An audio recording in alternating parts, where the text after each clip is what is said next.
నేను తట్టుకోలేను. నేనంత ఏడిస్తే ఏమవుతుందో తెలుసా? నీ పాదముల యందు విస్మృతి కలుగుతుంది. నేను ఆ ఏడుపులో ఉండిపోతాను. ఏదో బాధ కలుగుతుంది నా మనస్సుకి. ఆ బాధలో నేను ఉండడంలో కొంతకాలము నా జీవితంలో నీ పాదములకు దూరం అయిపోతాను.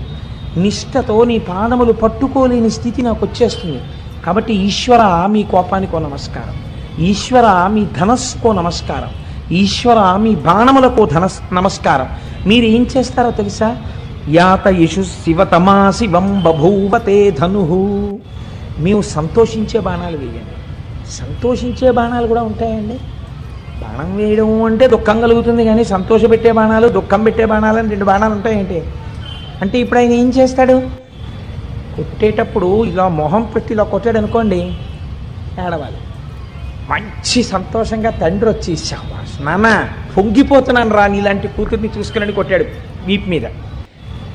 ఇప్పుడు దెబ్బ తగిలింది, కానీ ఇప్పుడు ఆ చురుక్కు అనిపించట్లా కూతురికి. కళ్ళంబట ఇప్పుడు నీళ్ళు వచ్చాయి. నాన్నగారండి, మీరు నన్ను అన్ని